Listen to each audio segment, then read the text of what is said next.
Shalom, shalom bien-aimés. Nous sommes dans l'émission Filles de Sarah. C'est une émission qui va parler des thèmes en fait relatifs à la femme selon le Seigneur, la femme dans la Bible. Et au travers de ces thèmes, le Seigneur va, par son esprit, il va nous conduire, il va nous enseigner davantage à connaître notre identité, à connaître nos missions, à connaître notre rôle également, non seulement dans l'Église, dans nos familles, dans la société. Et je voudrais vraiment prendre ces temps déjà pour prier et rendre grâce au Seigneur pour ces moments. Merci Seigneur encore pour ton amour et ta fidélité. Seigneur Père, tu connais les besoins de toutes les femmes, Seigneur. Peu importe leur nationalité, leurs origines, tu connais les besoins réels parce que tu es l'auteur et le créateur de toutes les femmes, Seigneur. Qu'elles soient jeunes ou moins jeunes, qu'elles soient âgées ou pas, Seigneur, tu les connais toutes. Et Seigneur Père, je crois que par ce message ou par ces exhortations, tu vas encore davantage encourager les femmes à te connaître, encourager les femmes à se lever là où elles doivent se lever, à agir comme elles doivent agir, à se comporter comme elles sont censées se comporter. Seigneur, je prie que par ton esprit, tu combats les cœurs véritablement, que tu balayes les fausses conceptions que nous avons toujours eues, les préjugés, Seigneur, que nous avons dans nos pensées, les fausses idées que nous avons, Seigneur Père, reçues certainement de nos coutumes, de nos traditions, Seigneur, de la religion, Seigneur Père, en ce qui concerne l'identité de la femme. Que véritablement, Seigneur, tu nous enseignes tout au long de ces partages, Seigneur, que les sœurs, que les femmes, Seigneur, mon roi Père, soient véritablement édifiée, construite, et que je prie que l'Esprit libère davantage les cœurs des femmes au nom puissant de Yahushua, de Jésus de Nazareth. Amen. Donc, notre première émission aujourd'hui, nous allons parler de l'identité de la femme. Oui, l'identité de la femme. C'est un thème très très important. Parce qu'avant de parler de toute autre chose, du service de la femme, des missions, du rôle de la femme, il est important que la femme en elle-même connaisse son identité. Parce qu'en fait, l'identité, c'est la conscience qu'on a de soi-même en fait. Lorsqu'on n'est pas conscient de qui on est, de quelles sont nos caractéristiques réelles, on ne peut pas être efficace. On ne peut pas forcément agir comme le Seigneur voudrait que l'on agisse. On ne peut pas se comporter comme on serait censé se comporter. Donc vraiment, c'est ce thème que le Saint-Esprit, que le Seigneur encore m'inspirait par son esprit. Et je prie qu'au travers de ce thème, vraiment beaucoup de femmes soient totalement libérées dans leurs pensées, libérées dans leur cœur, que beaucoup d'hommes également soient libérés dans leurs pensées, soient libérés dans leur cœur par la puissance du nom de Jésus, de Yahushua, que véritablement, Seigneur, que le Seigneur nous enseigne encore davantage. Donc, pourquoi il est important de parler de l'identité de la femme? Pour deux raisons principales que j'aurais notées. La première raison, c'est vraiment pour bannir en fait les fausses étiquettes et les préjugés que l'on a toujours eus sur la femme. En effet, après la chute d'Adam et Ève, la Bible nous dit dans Genèse 3,16, le Seigneur dira à la femme comme étant l'une des conséquences du péché, que ses désirs se porteront vers l'homme et que ce dernier dominera sur elle. En fait, dominer, c'est vraiment cette image qui renvoie au fait de l'écraser, d'avoir une mainmise sur elle, un contrôle, une domination, en gros de la tuer, de l'humilier. Et on voit aujourd'hui qu'au fil des générations, des civilisations, des religions qui sont arrivées, la femme a beaucoup été un sujet d'opprobre, elle a beaucoup été un sujet d'humiliation. Et tout ceci à cause justement du péché, à cause de la chute justement d'Adam et Ève.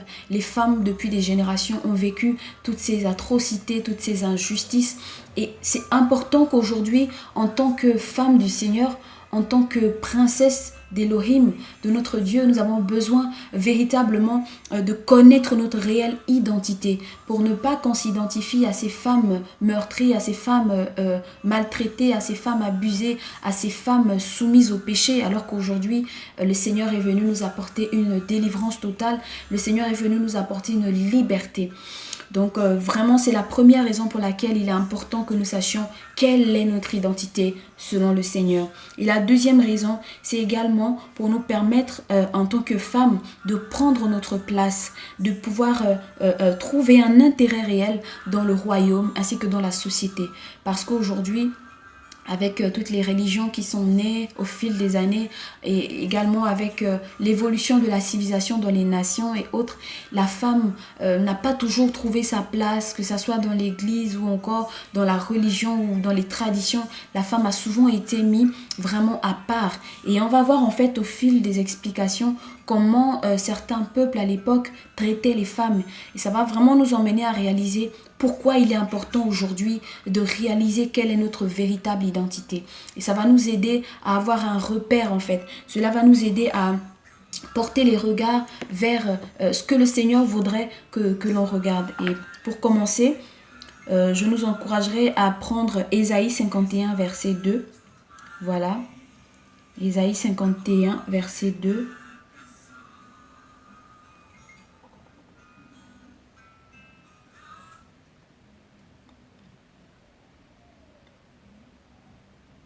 Voilà.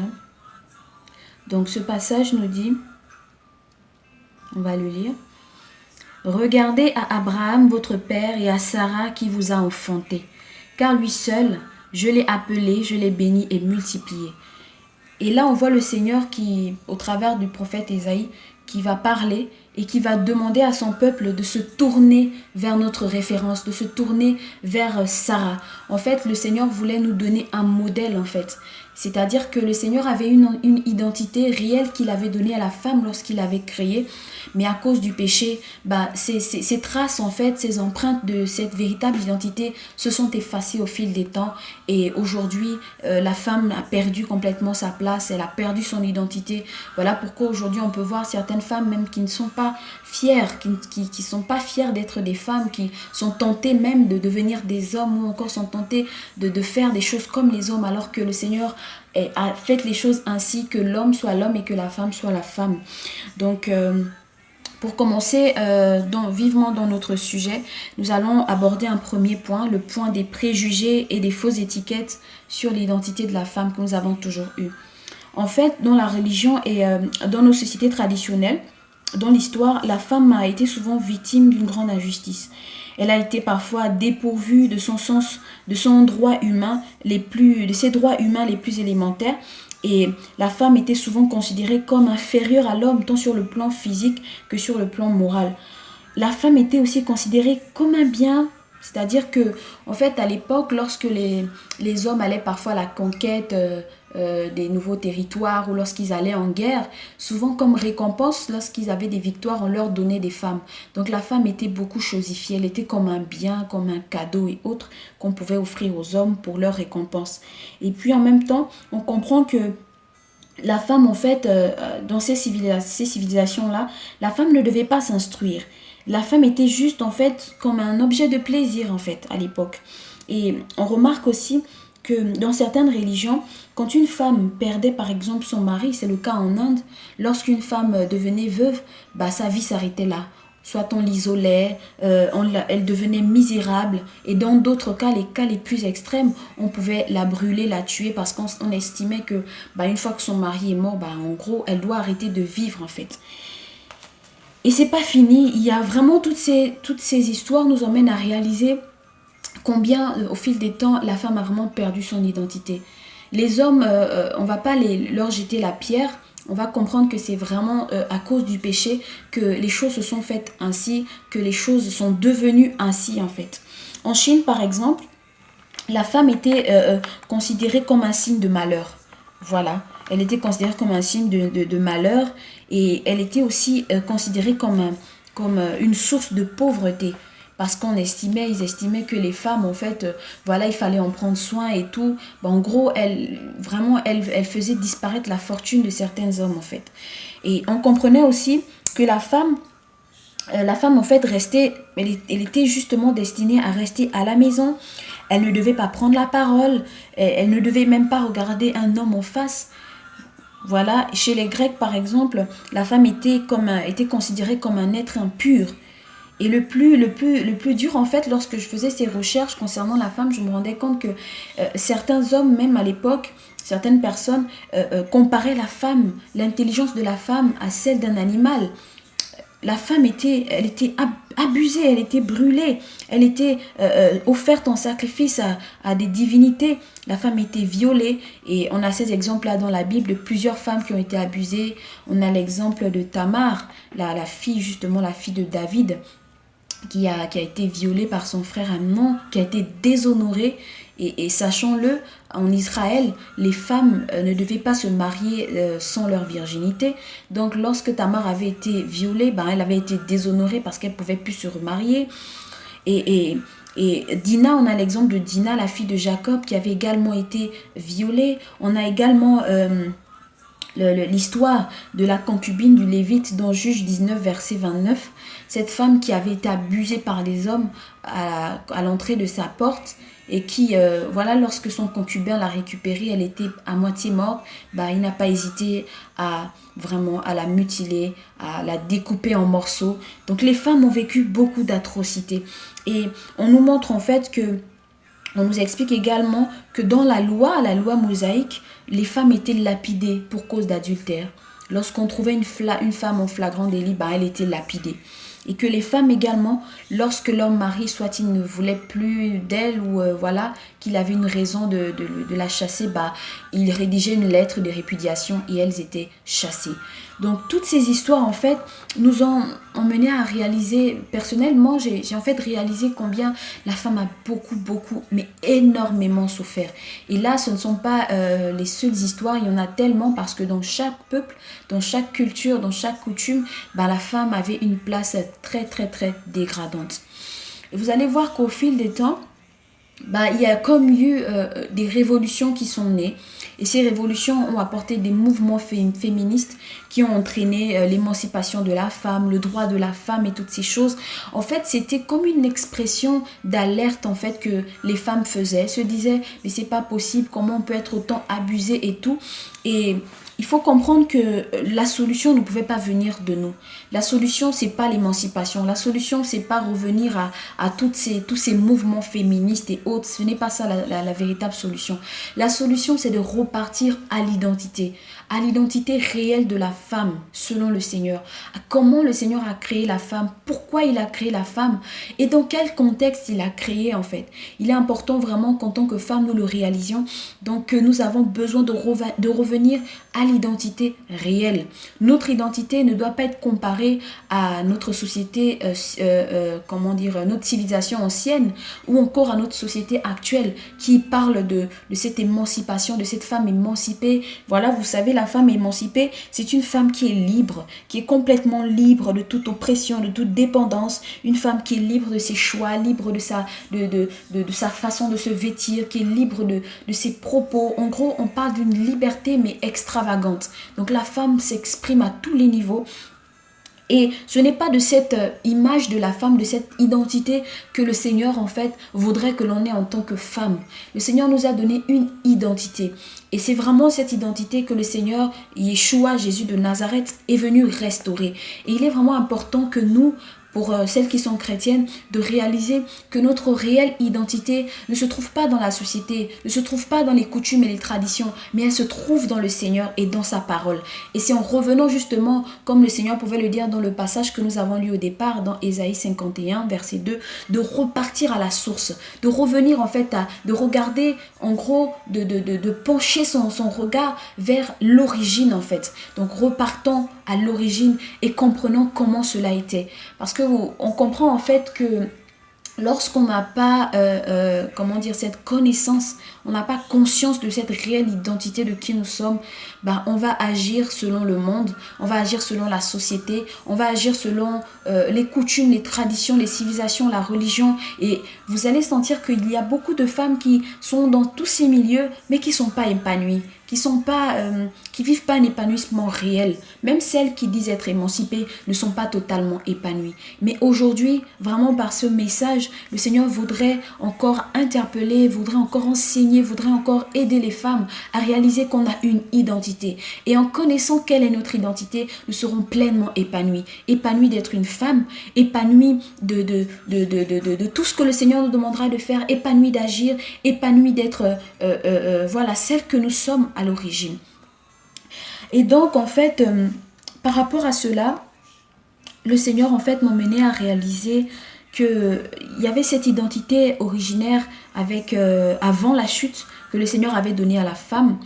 Mais il y avait également, lorsque le péché est arrivé, en gros, cette identité a été brouillée. Cette identité a été complètement effacée. Mais une personne, un seul être, est venu restaurer l'identité de la femme.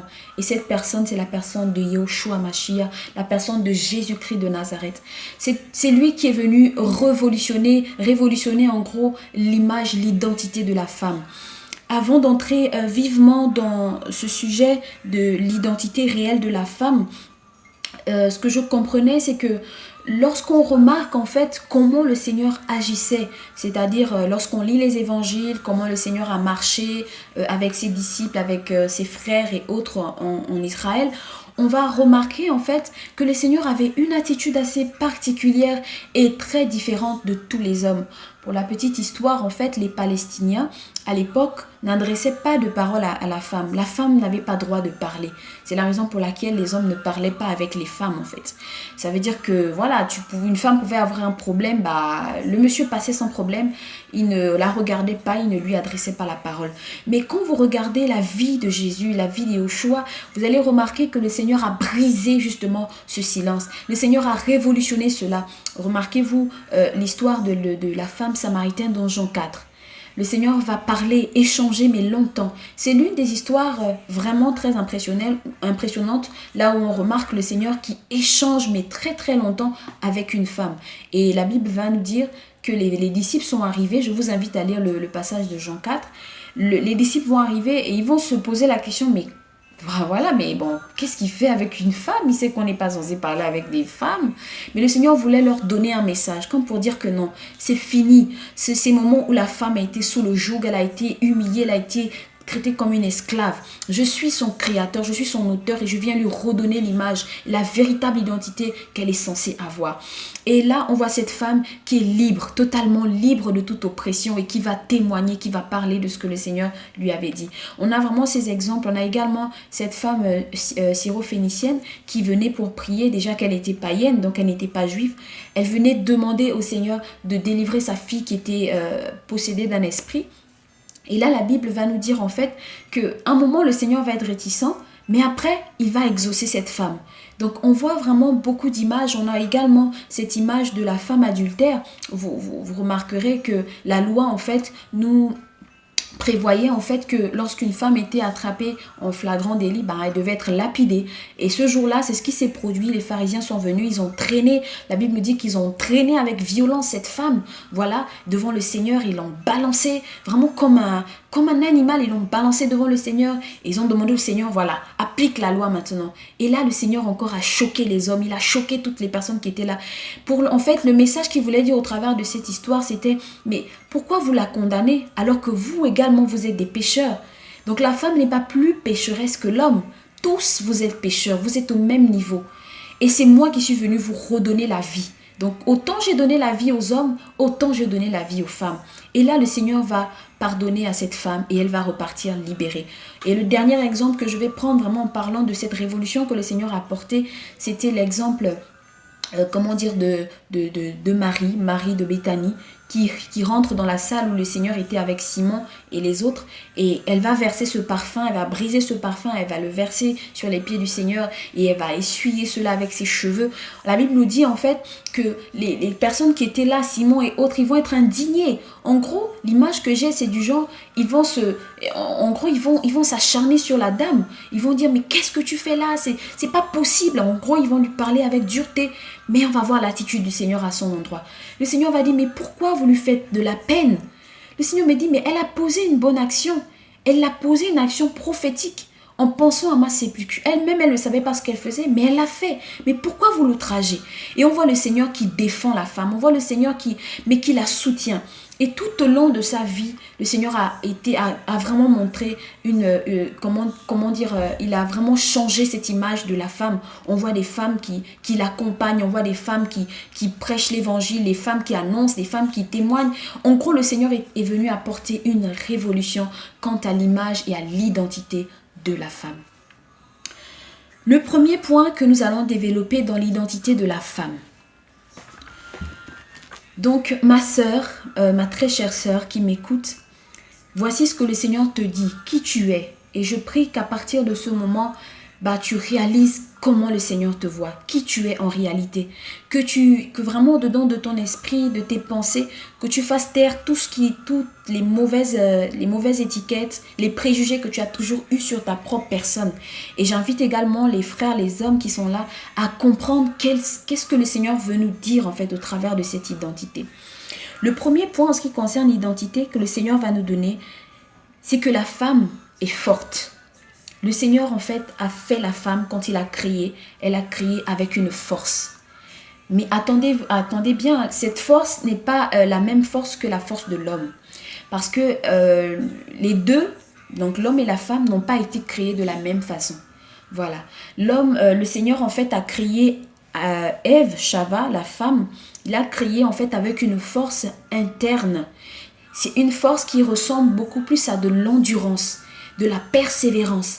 Voilà pourquoi en fait la grande image que je peux avoir de cette femme forte que le Seigneur me montrait, c'est cette femme, on voit cette femme qui porte un enfant pendant 9 mois, qui a des nausées, qui a des migraines, qui a mal à l'estomac, qui a toutes sortes de malaises, qui doit transporter partout où elle va cet enfant qu'elle porte, ensuite qui va vivre un accouchement difficile, qui va passer des nuits blanches après l'accouchement, qui va élever cet enfant. On voit comment la femme prend le temps pour supporter. En fait, le Seigneur veut te dire à ma sœur, que tu es une femme forte. C'est ainsi que le Seigneur t'a créée. Le Seigneur t'a créée forte. Et on va prendre le passage de Proverbe 31. Proverbe 31 à partir du verset 17. Voilà. La Bible nous dit, en parlant de la femme vertueuse, la Bible nous dit, elle ceint.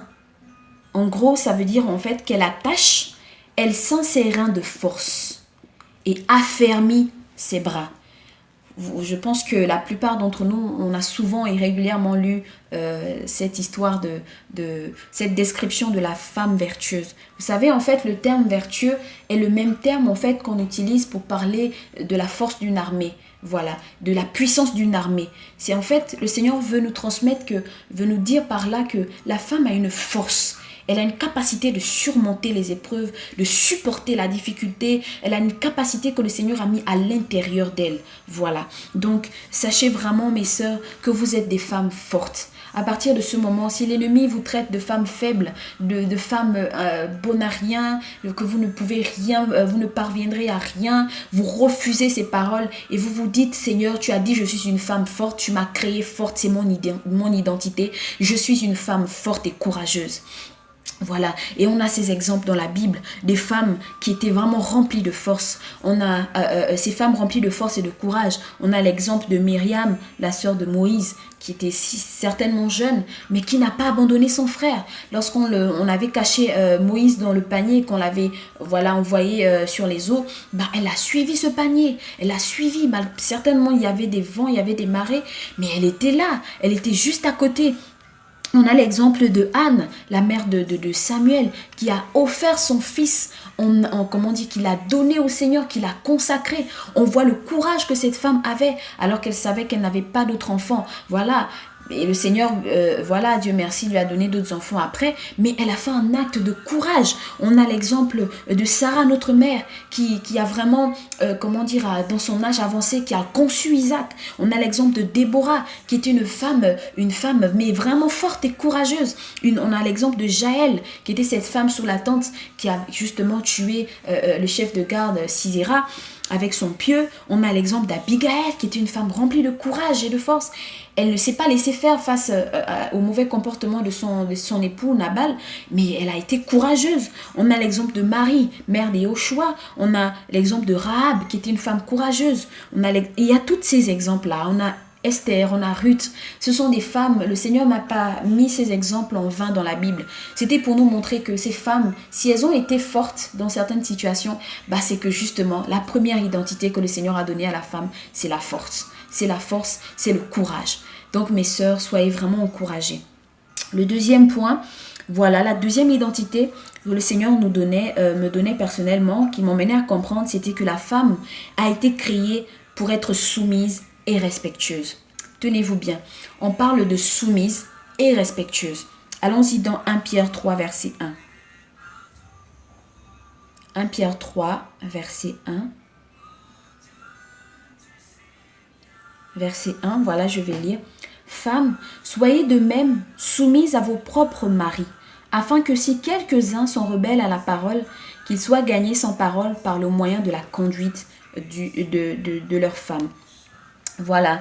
Et ce passage, en fait, nous montre en réalité que la femme a été créée pour être soumise. Et j'aimerais vraiment ramener le contexte. Là, en fait, quand on parle de soumission, cela ne veut pas dire que la femme est censée être soumise à tous les hommes. Non. La femme n'est pas censée être soumise à tous les hommes. Selon la parole, selon Éphésiens 5, 22, selon 1 Pierre 3, la Bible nous parle de cette femme qui est soumise à son propre mari. C'est-à-dire que la soumission intervient au moment où on est dans une position où on a un chef. Voilà, en fait, étymologiquement, la soumission, en fait, veut dire littéralement se mettre en dessous. Donc, c'est lorsqu'une personne, c'est l'exemple que je comprenais, c'était une armée qui a un chef, voilà, il y a le chef de l'armée et il y a les subordonnés. Donc, voilà, c'est cette image, en fait, qu'on a de la soumission. Donc, le Seigneur veut en fait nous faire comprendre que lorsqu'il a créé Ève, pour repartir à l'origine, il a créé Ève pour venir soutenir, pour venir aider l'homme. Donc en fait, lorsqu'on est dans cette position d'aide, on est littéralement, voilà, automatiquement dans une position de soumission. Parce que une aide ne peut pas commander celui qu'elle aide. Je prends un exemple juste dans notre société. Je suis peut-être aide-maçon. Si on dit aide-maçon, c'est que je suis l'aide de quelqu'un, d'un chef maçon. Donc ça veut dire que le maçon est au-dessus de moi et moi je suis l'aide. Donc je suis censée écouter ses directives, suivre ses directives, voilà. Et je suis censée l'épauler, l'encourager, je suis censée l'aider dans la force, dans tous les moyens possibles pour qu'il atteigne justement, voilà, qu'il finisse, qu'il achève son travail. Donc c'est le rôle en fait que la femme a reçu. C'est pas le rôle mais l'identité qu'elle a reçue, c'est d'être soumise. Ça c'est quelque chose qui est naturel que le Seigneur a donné à la femme, voilà. Et on comprend aussi par là que cette soumission, ce n'est pas une soumission d'apparence, une soumission contraignante dans le sens où la femme va devenir comme une esclave. Non, c'est vraiment ce rapport, en fait, comme je le disais, comme dans une société, parce que la famille, le couple, le foyer est beaucoup plus comparé à une société, une mini-société. Donc, on a un chef qui justement est le dirigeant, et voilà, c'est lui qui gouverne et tout. Et on a l'aide qui est là, voilà, qui est là pour apporter ses conseils, ses avis, qui est là pour, mais dans le sens de, non pas dans le sens de dominer, mais dans le sens d'appliquer, voilà, ce que le chef donne comme directive. Si le chef a dit, bon, voilà, c'est comme ci qu'on va faire, c'est cette direction qu'on va prendre, comme on le dit littéralement dans certaines expressions, qu'il ne peut pas avoir deux chefs dans un bateau. Il n'y a qu'un seul chef. Les autres, ils sont là pour l'accompagner justement, pour l'aider, pour suivre ses conseils, suivre ses directives. Donc vraiment, la première chose qu'il faut comprendre, c'est que le Seigneur a fait la femme soumise. C'est quelque chose qui est naturel. Donc les femmes mariées, voilà, le Seigneur nous a créées soumises. Mais soumise pas à tous les hommes. Ça veut dire que c'est pas n'importe quel homme qui viendra si tu es une femme mariée qui te dit fais ceci et puis tu fais. Non. Mais pour nous qui sommes mariés, c'est à nos maris, à nos chefs directs, comme on l'a lu dans 1 Pierre 3. La Bible dit femmes, soyez de même soumises à vos propres maris. Donc pas au mari d'un autre, mais à vos propres maris. Maintenant, en ce qui concerne les autres hommes, quelle est l'attitude que la femme, le Seigneur a donnée? Quelle est l'identité que le Seigneur a donnée par rapport aux autres hommes? Ça, c'est pour les femmes, soit qui ne sont pas mariées, ou pour celles qui sont mariées, mais qui se retrouvent avec d'autres hommes. Le Seigneur, en fait, m'a mené à réaliser que dans ce cadre-là, il a créé la femme respectueuse. Et vous savez, En fait, le respect, c'est beaucoup plus, pas dans le sens de la crainte, mais le respect de son étymologie, en fait, veut dire avoir une conduite assez convenable, avoir une conduite bienséante, avoir des bonnes manières. Ça veut dire que lorsqu'on se retrouve dans un milieu où il y a beaucoup d'hommes, il faut bien se conduire simplement. Il faut avoir une conduite dans le sens de ne pas faire honte, de ne pas, de ne pas écraser les hommes, non, mais avoir une conduite bienséante, avoir une conduite convenable, être correcte. Voilà, ça veut dire qu'une femme mariée qui se retrouve avec d'autres hommes, elle ne doit pas être soumise dans le sens que tous les hommes sont mes chefs. Non, c'est ton mari qui est ton chef. Mais pour les autres hommes, il faut les respecter. Il faut bien te tenir devant eux. Il faut avoir des bonnes manières. Il faut être bienséante. Il faut avoir du savoir-vivre. Voilà, donc c'est la deuxième identité que le Seigneur pouvait vraiment me donner concernant la femme. C'est que la femme a été créée soumise et respectueuse. La troisième identité, que le Seigneur me donnait, c'était que la femme est intelligente et sage. On va prendre le proverbe 31, 26. Voilà, si on peut le prendre rapidement. Proverbe 31, 26. Proverbe 31, 26. La Bible dit, elle ouvre, en parlant de la femme vertueuse, elle ouvre sa bouche avec sagesse. Et la Torah, c'est-à-dire la loi, la Bible, de la bonté est sur sa langue. On va également prendre Proverbe 19, verset 14. Proverbe 19, verset 14. Voilà. On nous dit, maison et richesse sont l'héritage des pères, mais la femme prudente vient de Yahweh. En gros, la femme prudente, dans une autre version, on va dire que l'homme peut hériter des maisons et des biens, mais celui qui a une femme intelligente est un don. Il a reçu un don du Seigneur, en fait. Voilà, c'est cette version que je voulais vraiment plus. Voilà, pour nous expliquer que c'est ce don, cette identité que le Seigneur a donnée à la femme, l'intelligence. Mais de quelle intelligence parle-t-on? Est-ce qu'il s'agit de l'intelligence dans le sens de l'intellect, dans le sens de la connaissance théorique de certaines choses, de certaines compétences et autres? Peut-être, mais pas forcément dans ce sens-là. En fait, lorsqu'on parle de la femme intelligente, en fait, il s'agit, dans l'étymologie du mot, en fait, il s'agit d'une femme qui a un bon sens. Il s'agit d'une femme qui a un bon raisonnement, une femme qui sait inventer des bonnes choses. Voilà. En gros, quand on comprend en fait l'identité de la femme, c'est que comment le Seigneur a créé la femme, il a créé avec un bon sens. Il a créé avec un bon raisonnement. Voilà. Et on a cette image justement de l'histoire d'Abigaël. On connaît bien comment cette histoire s'est passée. La Bible nous dit qu'Abigaël était une femme de bon sens. Ça veut dire qu'elle avait une intelligence. Voilà, elle s'est dit, mais comment mon mari Nabal peut agir de la sorte?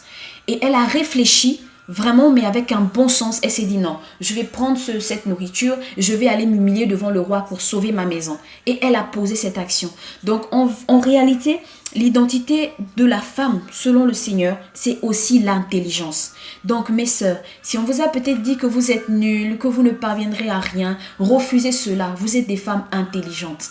Vous devez revenir à cette identité et même si l'ennemi vous l'a volée, vous devez réclamer cela au Seigneur. Seigneur, tu as dit, je suis une femme intelligente et je le proclame dans ma vie, je suis une femme de bon sens. Je suis une femme qui a un raisonnement cohérent. Seigneur, je refuse d'être une femme insensée, une femme folle. Je veux être cette femme donc que tu as créée, Seigneur, à l'origine. Voilà. On a également la sagesse. La Bible nous dit dans Proverbe 8, nous parle de la sagesse qui est la crainte de Dieu, qui est la haine du mal en fait. Et la sagesse en fait, également de son étymologie, voilà, veut dire, en fait, renvoie beaucoup plus au conseil. Voilà, c'est cette image en fait de cette femme qui donne de bons conseils.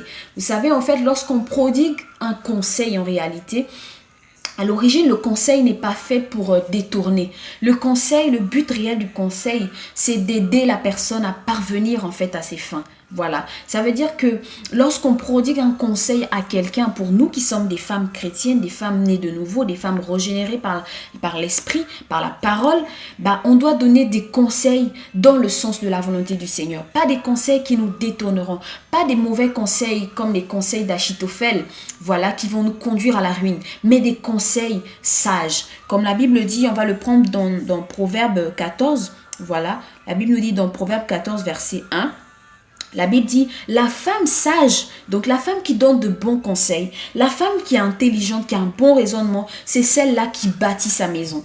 Mais la folle, donc celle qui n'a pas l'intelligence, celle qui donne des mauvais conseils, bah elle ruine sa propre maison, elle détruit sa propre maison. Donc ce n'est pas ainsi que cela doit être pour nous en tant que femmes. Nous devons être des femmes sages et des femmes intelligentes. Donc réalisons qu'à partir de ce moment, bah Seigneur, je suis une femme sage, je suis une femme intelligente. Même quand l'ennemi veut te pousser à donner des mauvais conseils, refuse cette identité parce que ce n'est pas ton identité. Ton identité, c'est l'intelligence et la sagesse selon le Seigneur. Voilà. Le quatrième point, on arrive bientôt à la fin. Le quatrième point, donc, dans ce qui concerne l'identité de la femme, c'est que la femme est pleine de bonté et bienveillante. En fait, la bonté, c'est l'opposé de la méchanceté et de la dureté. La bonté, c'est en fait le fait de faire du bien aux autres. C'est ce qui nous rend serviables en fait, ce qui nous rend utiles, ce qui nous donne de nous préoccuper des autres, d'être soucieux, d'être généreuse. Voilà. Donc vraiment le Seigneur veut nous faire comprendre que nous avons cette identité en nous. À l'origine, c'est ainsi qu'il nous a fait. C'est la raison pour laquelle, vous voyez en fait l'image que le Seigneur me donnait, c'est que Adam était là dans le jardin et puis il donnait des noms aux animaux et tout. Et puis après un moment, il s'ennuyait, il se disait bon... Ok, j'ai donné des noms aux poules, aux coqs, aux chèvres, aux lions, aux girafes, mais bon. Peut-être en fait qu'il n'arrivait pas à exprimer, mais le Seigneur en fait connaissait les profondeurs de son cœur. Et là, il s'est dit non, il n'est pas bon quand même que l'homme soit seul. Il faut que je lui fasse une aide qui soit semblable à lui. Et là, il a façonné Ève. Sans le consentement d'Adam, il a façonné Ève. Et quand il a façonné, il a façonné avec toutes ses caractéristiques, avec la force, avec la soumission, le respect, avec le courage, l'intelligence, la sagesse. Mais il a mis en elle également la bonté et la bienveillance. Justement, pour permettre à la femme de prendre soin de son mari. Voilà, c'est-à-dire que la femme, quand Adam voit Ève, il est totalement comblé, il est heureux de la voir parce que Ève est aux petits soins, elle prend soin de lui, elle lui fait à manger et tout. Et ça, c'est ce que le Seigneur a mis en nous, naturellement. Une femme, quand elle naît, même étant toute petite, elle a toujours ce souci. Et je le vois beaucoup avec ma petite fille, qui parfois, je peux être là, je peux être juste allongée, et puis elle vient me demander, maman, est-ce que ça va? Est-ce que tu as besoin de quelque chose et tout? Je me dis, mais pourtant, elle est encore toute petite, mais c'est en elle, en fait. C'est que le Seigneur a créé la femme avec cela en nous. C'est-à-dire que c'est notre identité. Donc, ma soeur, si tu es poussée à la méchanceté, si tu es poussée à l'égoïsme, refuse cela. Dis-toi que, Seigneur, tu m'as faite pleine de bonté et de bienveillance. Donc je dois prendre soin, je dois m'en occuper, je dois trouver du plaisir, de la joie à le faire parce que c'est mon identité. Je ne dois pas me sentir mal de prendre soin de mes enfants, de mon époux, de mes frères et sœurs. Au contraire, c'est tout à fait normal selon le Seigneur. C'est bien parce que c'est ainsi qu'il nous a fait. Voilà. Et pour cela, on va prendre Proverbe 31, verset 18. Voilà, Proverbe 31, verset 18. Le verset 18 nous dit, en parlant toujours de la femme vertueuse, voilà, verset 19, pardon, la Bible nous dit, elle étend les mains vers la quenouille et ses mains tiennent le fuseau. Non, on va lire le verset, le verset 20, pardon. Donc, Proverbe 31, verset 20.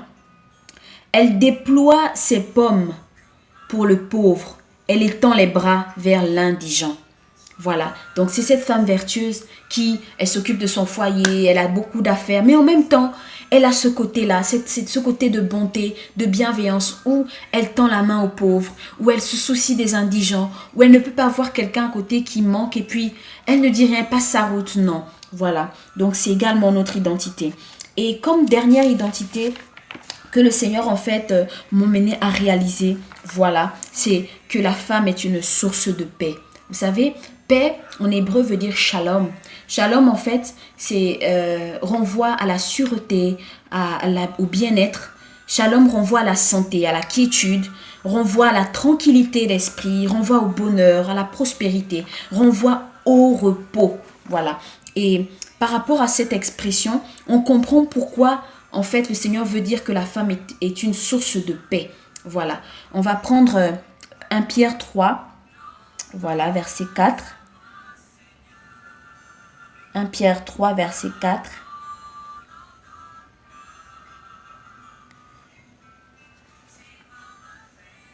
Voilà, on va commencer au verset 3.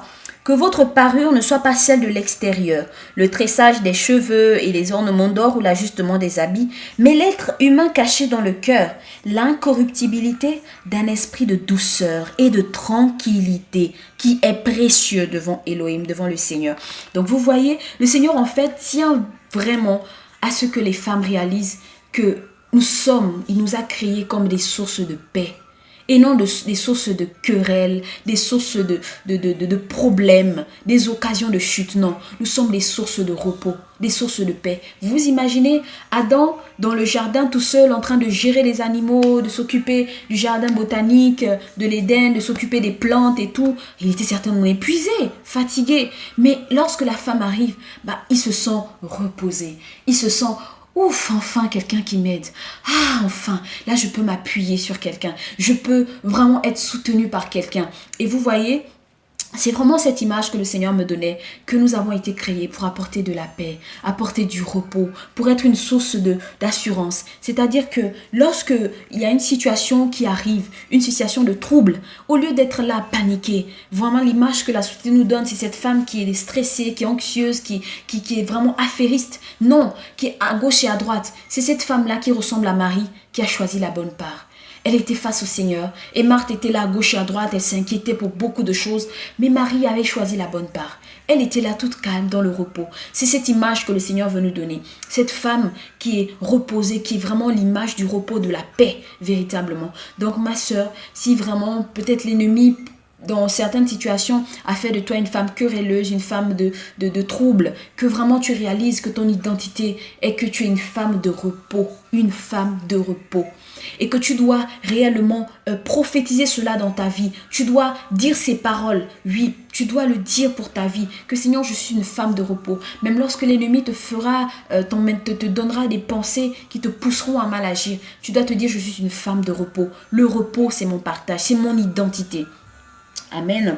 Et on comprend pourquoi en fait, voilà, dans certains passages de la Bible, dans les proverbes, la Bible va dire que vaut mieux habiter dans le coin d'une maison que de cohabiter avec une femme querelleuse. Voilà, que c'est pas évident, c'est pas évident. Et tout ceci en fait, on comprend que aujourd'hui, si la femme est devenue rebelle, querelleuse, si elle est devenue insoumise, si elle est devenue insensée, folle, irrespectueuse et tout, si en fait la femme est devenue ainsi, c'est à cause du péché. C'est vraiment, ce sont les conséquences du péché. Mais il est important que nous revenions. Mes sœurs, je voulais vraiment vous partager cela pour nous encourager à revenir à notre identité réelle. Le Seigneur nous a donné une véritable identité. À partir de ce moment, ma sœur, tu dois le saisir. Tu dois saisir cette identité, tu dois la saisir. Tu dois dire, Seigneur, je veux ressembler à cela car c'est mon identité. Tu as dit que je suis une femme forte et courageuse.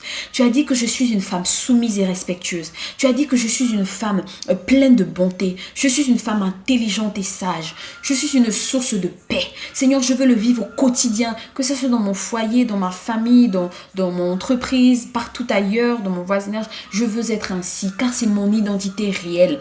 Je ne veux pas vivre selon le monde. Le monde me dit que je dois être libre, je dois parler à mon mari comme je veux, je dois être une femme de libertinage, je dois refuser cette identité du monde. La religion me dit que je n'ai pas le droit à la parole. La religion me dit que je n'ai pas droit de prêcher, je n'ai droit de rien faire. Non, Seigneur. Les coutumes m'ont dit que je ne dois pas avoir accès où les hommes ont, que je dois rester dans la cuisine, que je suis bonne à faire les enfants. Seigneur, je refuse toutes ces identités, car ce n'est pas ainsi que tu m'as créé. À partir de ce moment, ma sœur, je prie que tu sois encouragée. Je prie que l'Esprit du Seigneur se saisisse de toi et que tu commences à réaliser et à vivre, à marcher dans cette nouvelle identité, dans le Seigneur. Que le Seigneur, Père, je veux prier maintenant pour toutes mes sœurs. Je prie, Seigneur, que toutes celles qui avaient le moral au sol, toutes celles qui ne croyaient pas en elles, elle, toutes celles qui vraiment ne voyaient plus d'avenir pour elles, qui étaient vraiment dépourvues de bonheur. Beaucoup étaient déjà aigris, beaucoup étaient mal dans leur cœur parce que elles pensaient qu'elles étaient inutiles. Non, Seigneur, elles ne sont pas inutiles, mais elles sont précieuses à tes yeux. Elles sont utiles pour toi, Seigneur. Et que véritablement, tu relèves encore leur tête. Tu affermisses encore leur cœur, Seigneur Père, dans ta parole. Et que cette identité, elle puisse chaque jour le refléter. Merci, Seigneur, pour ces temps. Merci pour ta parole. Merci pour ton esprit encore qui nous conduit. Merci pour ton amour, pour ta fidélité. Et pour tout ce que tu as fait encore dans les cœurs. Merci véritablement, Seigneur Père. Au nom puissant de Yeshua, au nom puissant de Jésus. Amen. Voilà, donc notre émission est terminée et je bénis le Seigneur. Si vous avez des questions par rapport à ce thème, peut-être vous n'avez pas compris quelque chose, voilà, vous avez à la fin de la vidéo, juste au niveau de la description, vous avez le lien du site web, donc de notre site, pardon, et vous pourrez poser des questions par rapport à ce thème. Vous pourrez, voilà, donner vos commentaires. Si vous avez peut-être un sujet de prière, si vous avez une difficulté, voilà, nous pourrons, voilà, répondre à vos demandes et voilà, à vos prières par exemple. Voilà, nous pourrons voilà, vous répondre. Donc soyez bénis. À une prochaine émission par la grâce du Seigneur.